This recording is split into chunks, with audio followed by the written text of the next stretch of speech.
విశ్వామిత్ర మహర్షి శ్రీరామచంద్రమూర్తిని నిద్రలో నుండి మేల్కొల్పడానికి సుప్రభాతంలో రచించినటువంటి మొదటి శ్లోకం యొక్క అర్థం కౌసల్య సుప్రజా రామ పూర్వా సంధ్యా ప్రవర్తతే ఉత్తిష్ట నరశార్దూలా కర్తవ్యం దైవమాన్హికం.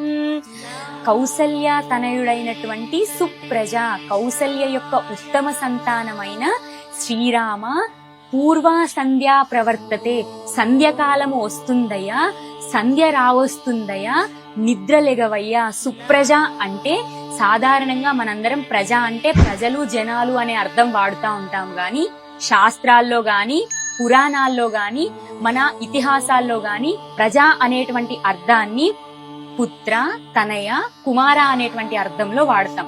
అంటే కౌసల్య యొక్క ఉత్తమ సంతానమైన ఓ శ్రీరామ పూర్వా సంధ్యా ప్రవర్తతే, సంధ్యకాలం వస్తుందయ్యా, నిద్రలెగవయ్యా. ఎందుకు శ్రీరామచంద్రమూర్తి సంధ్యకాలం ముందే నిద్రలెగాలో రెండో అర్థంలో చెప్తున్నారు మనకి. ఉత్తిష్ట నరశార్దూలా కర్తవ్యం దైవమాన్హికం. మనందరం శ్రీరామచంద్రమూర్తిని పురుషోత్తముడిగా గుర్తిస్తాం. ఎందుకంటే అందరిలాగా 10 గంటల్లాగా పడుకుంటే ఇక రామచంద్రమూర్తికి మనకి తేడా ఏంటండి కదా. రామచంద్రమూర్తి పురుషోత్తముడు, పురుషోత్తముడిలాగా బతకడం కోసం నరశార్దూల, శార్దూలం అంటే పెద్ద పులి అన్నమాట, పెద్ద పులిలాగా బతకడానికి, మానవులలో ఉత్తమమైన మానవుడిలా బతకడానికి, మానవ ఉత్తముడిలా శ్రేష్ఠుడైన మానవుడిలా బతకడానికి ఉత్తిష్ట నరశార్దూల. నరశార్దూలం అనేది వాచార్థం అండి. మనిషి పులిలా బతకడం అంటే ఉత్తమమైన మానవుడిలా బతకడం, ధర్మంగా బతకడం, ఎక్కడైనా అధర్మం జరిగితే దాన్ని ఖండించడం, ధర్మంగా ఉత్తముడిలా బతకడం అనేది ఇక్కడ నరశార్దూలం అనే పదానికి అర్థం. ఉత్తిష్ట నరశార్దూల కర్తవ్యం దైవమాన్హికం.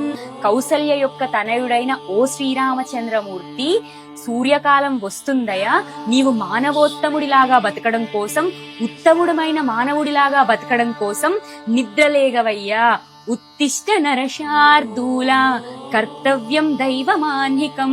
స్నానం, సంధ్యావందనం లాంటి కర్తవ్యములని సూర్యోదయానికి మునుపే నెరవేర్చుకోవడం కోసం, మానవుడైన శ్రేష్ఠుడైన మానవుడిలా జీవించడం కోసం నిద్రలెగవయ్యా అని ఈ రామాయణంలోని బాలకాండలోని మొదటి శ్లోకంలో సుప్రభాతం యొక్క కవి మనకి తెలియజేస్తూ రెండవ శ్లోకం నుండి మనకి సుప్రభాతంని మొదలు పెట్టుకుంది. జై శ్రీమన్నారాయణ.